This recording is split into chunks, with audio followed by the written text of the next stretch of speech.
Talk to me nice, talk to me honestly. Look in my eyes, don't let it fall on me. Say you're a good guy. Salut tout le monde, j'espère que vous allez bien et que vous avez passé une bonne semaine. Aujourd'hui, je vous apprends tout sur le vernis semi-permanent. On va aborder les formes d'ongles, les différentes bases, la préparation d'ongles, l'application de la base et la couleur, et les finitions. Si ça vous intéresse, je vous laisse avec la vidéo. Pour faire un semi-permanent, on aura besoin d'un désinfectant pour nettoyer la main et les ongles de la cliente ou nous-mêmes. On va prendre une repousse cuticule, un bâtonnet, une pince ou un ciseau pour les cuticules. On peut aussi également travailler à la ponceuse. Moi, c'est ce que je vais faire. Pour ça, j'ai sélectionné 3 embouts que j'utilise quotidiennement. Un embout tonneau, un embout flamme et un embout boule. Ensuite, pour préparer l'ongle naturel, vous allez prendre une lime 100-180 et vous allez utiliser le côté 180. On aura besoin d'un nail prep, un primer. Dans les bases, il existe 2 différentes bases. Le rubber base, donc c'est une base très épais. On va pouvoir créer l'apex avec et également des petits rallongements. Et après, on a des bases très liquides. Et avec ça, on va juste lisser l'ongle. Mais je vais vous expliquer un petit peu plus en détail après. D'une couleur, une finition et on aura besoin d'une huile à cuticule. Donc on a vu tous les matériels nécessaires pour pouvoir faire du semi-permanent. Maintenant, je vais vous montrer les formes d'ongles. Il existe beaucoup plus que ça, mais ces formes d'ongles-là, avec quoi on se rencontre assez souvent en clientèle, etc. Tout d'abord, on a les ongles tremplins qui vont pousser vers le haut. Donc, je vais vous mettre quelques photos pour que vous puissiez voir en vrai ce que ça peut donner. On a des ongles assez plats. On a des ongles crochus qui vont pousser vers le bas. Et on a des ongles avec un bombé naturel. C'est ce qui est idéal entre toutes les formes d'ongles. Pourquoi je vous ai dit qu'on a besoin de différentes bases? Donc les rubber bases, ça sera pour ces deux-là par exemple. Et le liquide, ça sera plutôt pour celui-ci. Par exemple pour le tremplin. Comme je vous ai dit qu'avec celui-là, on peut faire un bombé ou un rallongement, etc. On va pouvoir corriger la pousse de l'ongle. Donc, ce qu'on va faire, c'est que, vous voyez, son point le plus fragile, entre guillemets, c'est plutôt ici. C'est là où il y a le moins de matière et normalement où il devrait être le zone de stress. On va rajouter le bombé artificiel. Donc, il sera corrigé. Donc, niveau tenue, ce serait beaucoup meilleur. Et niveau esthétique également. Ensuite, on a les ongles plats. Là, ça va être la même chose. On va juste rajouter un bombé sur l'ongle pour une meilleure tenue et pour une meilleure esthétique également. Et après, on va passer la couleur, la finition, etc. Alors, vous voyez, ici, on a déjà le bombé naturel de l'ongle. Donc, on n'a pas besoin de rajouter. Et en plus, si on rajoute une épaisseur donc de ce style-là, ça va encore grossir l'ongle et ça sera pas joli. Donc, non. Donc, ce qu'on va faire, c'est qu'on va utiliser cette base lisse et on va poser une couche très fine. Voilà, sur l'ongle naturel. Et après, on va passer à la couleur. On peut toujours utiliser celui-là, si vous voulez, si ça tire mieux, etc. Mais par contre, en très fine couche. Pour l'ongle crochu, bah, c'est la même chose. Si on rajoute de la matière, et beaucoup, ça va créer une grosse épaisseur. À ce niveau-là, ça ne sera pas du tout esthétique. On va juste rajouter une fine couche. Malheureusement, ce genre de pouce, on ne pourrait pas corriger en semi-permanent. On pourrait le corriger, mais qu'avec une extension. Et ça aussi, il va falloir reprendre à chaque fois parce qu'il va falloir redresser à chaque remplissage. Donc voilà, donc on avait bien vu les formes d'ongles, etc. Comment il faut les poser et tout ça. On va passer à la pratique. Je commence par désinfecter la main de ma cliente. Son ongle, il est assez plat, donc il va falloir qu'on fasse un petit apex. Je lime la forme et les parallèles.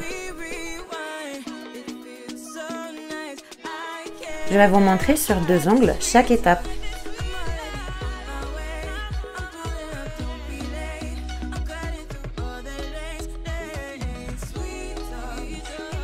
Quand j'ai terminé la mise en forme, je vais matifier la plaque de l'ongle.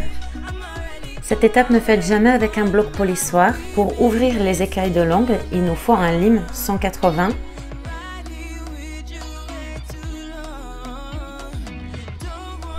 Je Je repousse les cuticules. Faites attention, ne poussez pas les peaux mortes en dessous de la cuticule. Il faut juste pousser et relever la cuticule. J'allume ma ponceuse entre 14 et 20 000 tours et j'utilise le côté forward pour la partie gauche de l'ongle. Attention, n'utilisez pas la partie pointue de l'embout car ça peut causer des dégâts sur l'ongle. Je tire bien les deux côtés latéraux et je passe mon embout de bas vers le haut. Si vous commencez au milieu de l'ongle, tous les peaux mortes qui seront coupées vont coincer dans les sinus. Je m'arrête au sinus droite car le côté droite, on va faire en reverse. N'hésitez pas à bien tirer sur la peau, c'est comme ça qu'on va pouvoir dégager au maximum de peau morte sous cuticule. J'utilise la pointe de mon embout uniquement sur les replis latéraux pour dégager tous les peaux mortes.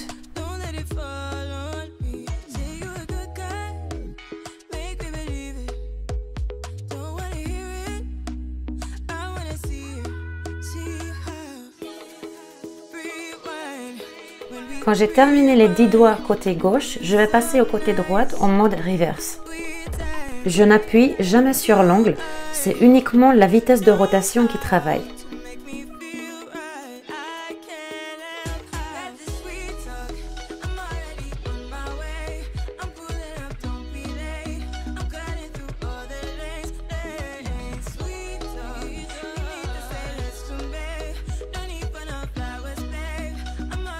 Une fois les cuticules bien relevées, je vais utiliser mon pince pour pouvoir couper les cuticules.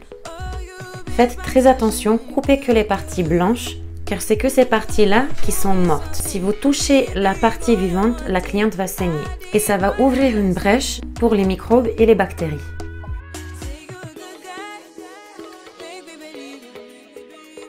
Pour nettoyer les petits pots que je n'ai pas réussi à enlever avec mon pince, j'utilise un embout boule. Et la vitesse de rotation, je descends entre 6 à 10 000 tours et je repasse en forward. N'hésitez pas à tourner le doigt de la cliente pour être perpendiculaire à chaque mouvement.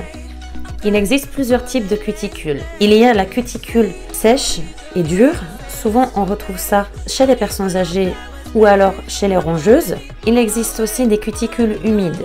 Je trouve que les cuticules humides, c'est ce qui est à peu près le plus compliqué à travailler. La vitesse de rotation change par rapport à justement ces critères-là.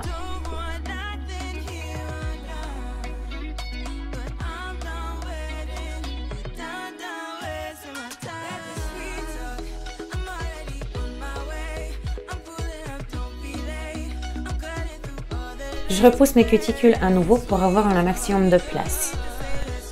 Une fois les cuticules bien nettoyées et repoussées, je vais dépoussiérer et je vais passer au nail prep et au primer.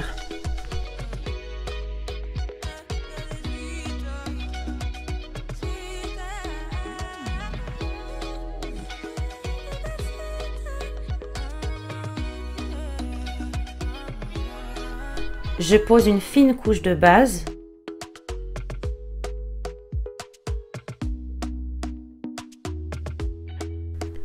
Ensuite, je vais prendre un pinceau nail art et je vais prélever un peu de base pour pouvoir passer dans les contours de l'ongle. Quand j'ai terminé, je vais prendre une petite bille de base. Je vais déposer près de la cuticule.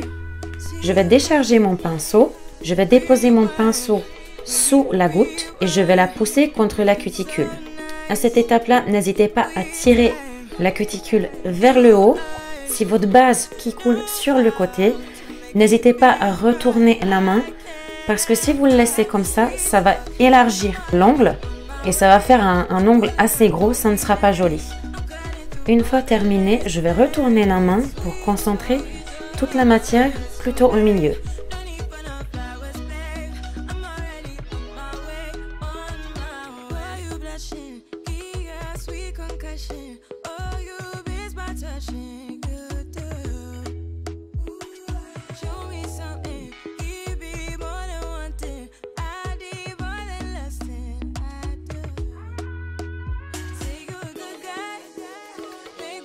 Si vous avez des bulles d'air dans la base que vous avez posée, surtout retirez-le à l'aide d'un bâtonnet ou une repousse cuticule, ce que vous voulez.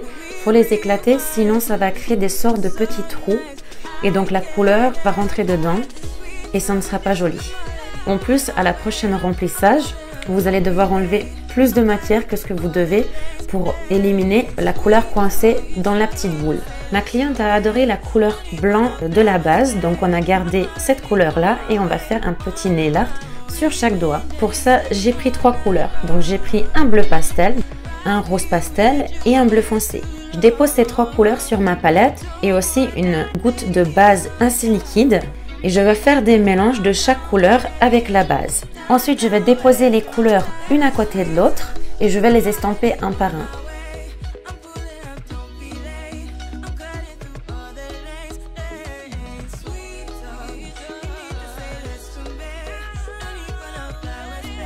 Je vais appliquer ma finition mat de chez Victoria Vin que je vais catalyser 1 minute.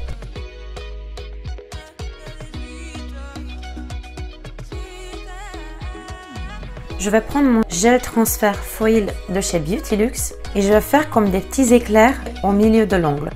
Je mets à catalyser 1 minute et j'utilise 2 couleurs de foil. Donc il y aura un qui a un rose gold et un deuxième qui a un doré. J'appuie avec une légère pression pour pouvoir transférer le foil.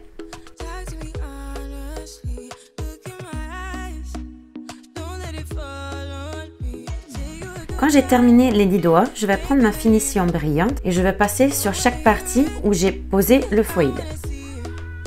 Une fois la pose terminée, je vais repasser la lime sur le bord libre, car quand on pose du semi-permanent, ça va un petit peu arrondir les bords.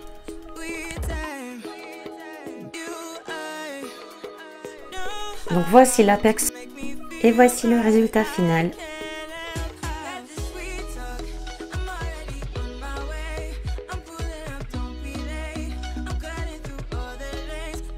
J'espère que cette vidéo vous aurait plu. Si c'est le cas, n'hésitez pas à me dire en commentaire ce que vous en avez pensé. N'hésitez pas également à liker, à partager et à vous abonner à ma chaîne et activer la petite cloche pour ne pas louper mes prochaines vidéos. La semaine prochaine, on va tester le gel stamping de chez Beautylux.